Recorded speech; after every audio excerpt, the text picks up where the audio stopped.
मंडळी, आज आपण गव्हाच्या रव्याची पौष्टिक लापशी बघणार आहोत।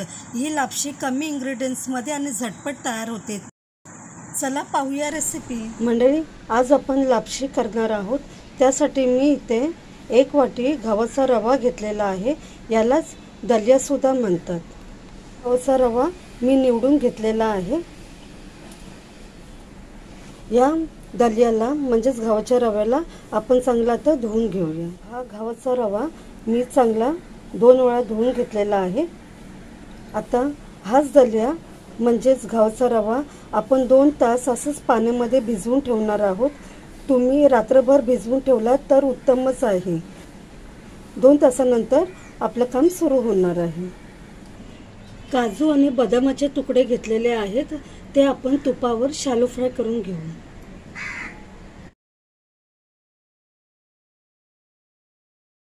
2 चमचे तूप घेतलेलं आहे। ड्रायफ्रुट्स आपण हे तुपावरती परतून घेऊया।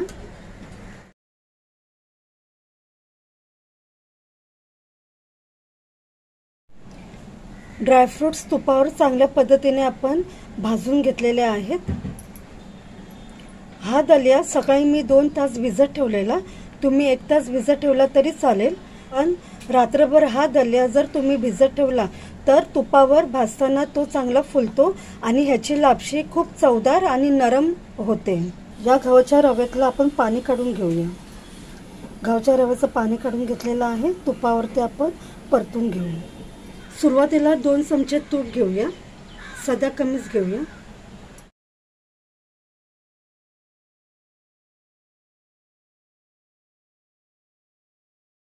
मीडियम फ्लेमवरती आपण हा दलिया तुपावरती चांगला परतून घेऊया।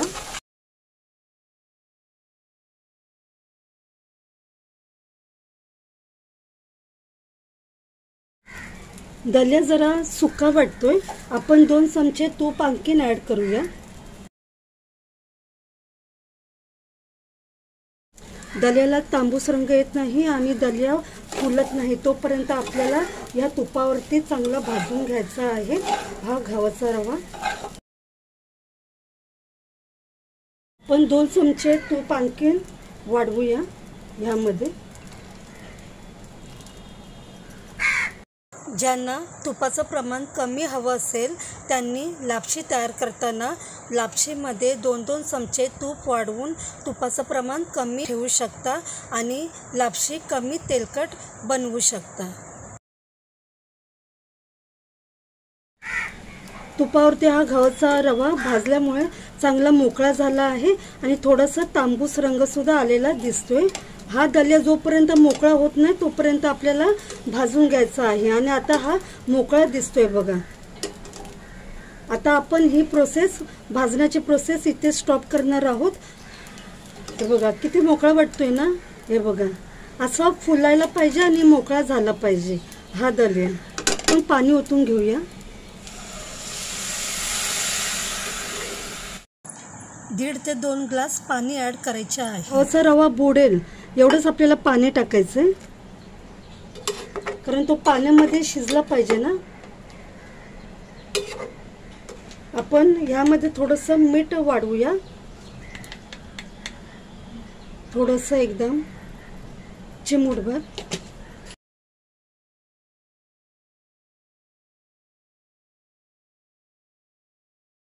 कुकरच्या 4 शिट्या करून हा दलिया आपल्याला शिजवून घ्यायचा आहे।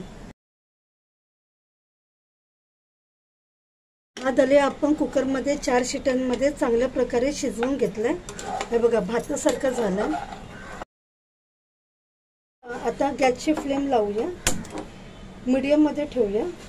मी 1 वाटी दलियाला 1 वाटी गूळ घेतलेला आहे। तुम्ही 1.5 वाटी गूळ घेऊ शकता। तुम्हाला जेवढं गोड पाहिजे त्या अंदाजाप्रमाणे गुळाचं प्रमाण कमी जास्त ठेवू शकता।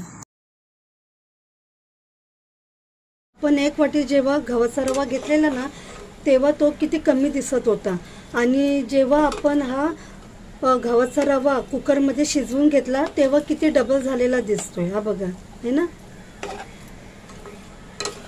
मी इथे पिवळा गूळ घेतलेला आहे.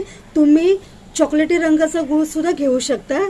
त्या गुळाला सेंद्रिय गूळ म्हणतात. तर त्या चॉकलेटी गुळामुळे ही लापशी चॉकलेटी तयार होईल आणि ती खायला खूप चविष्ट सुद्धा असते आणि दिसायला सुद्धा खूप छान दिसते, चॉकलेटी रंगाची लापशी. आता हा गूळ आहे ना, वितळेपर्यंत आपल्याला थांबायचं आहे आणि वितळलं ना की आपण पुढच्या स्टेपला जाणार आहोत. सुरुवातीला तुपावर गव्हाचा रवा चांगला तांबूस रंगावर भाजून घेतला की लापशी चिकट होत नाही आणि खूप टेस्टी आणि मोकळी तयार होते.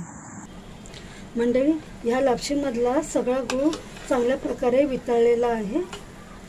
आता आपण पुढच्या स्टेपकडे जाऊ. तुपावर भाजून घेतलेले ड्रायफ्रूट्स आपण यामध्ये ॲड करूया.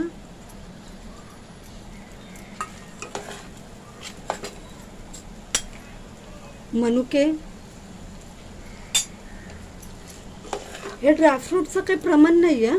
तुम्हाला जेवढं कमी जास्त ड्रायफ्रूट्स करायचे असतील तेवढे तुम्ही कमी जास्त ड्रायफ्रूट्स यामध्ये टाकू शकता. आणि सगळा गूळ वितळल्यावरच आपल्याला हे सगळं जिन्नस टाकायचं आहे. ओलं खोबरं मी ते 3 चमचे टाकते.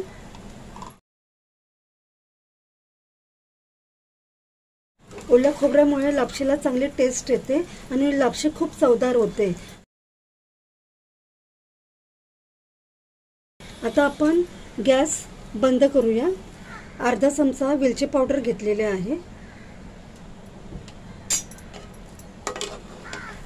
गॅसची फ्लेम बंद केल्यावरच हे वेलची पावडर यामध्ये आपल्याला ॲड करायची आहे.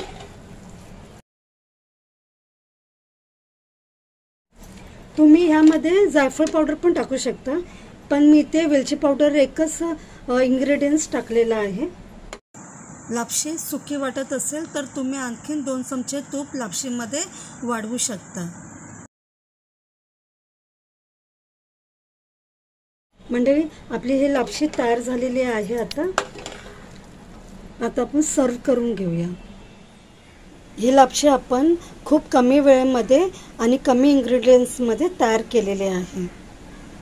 मंडळी, आज आपण गव्हाच्या रव्याची म्हणजेच दलियाची गोड लापशी तयार केलेली आहे आणि ही लापशी खूपच छान झालेली आहे. ही लापशी आपल्या आरोग्याला खूपच फायदेशीर आहे आणि आरोग्यवर्धक आहे. ही लापशी तुम्ही सुद्धा घरी करून बघा, तुम्हाला सुद्धा खूप आवडेल. आणि ह्या लापशीची रेसिपी तुम्हाला आवडली असेल तर रेसिपीला लाईक शेअर जरूर करा. चॅनलला सबस्क्राईब करा. थँक्यू.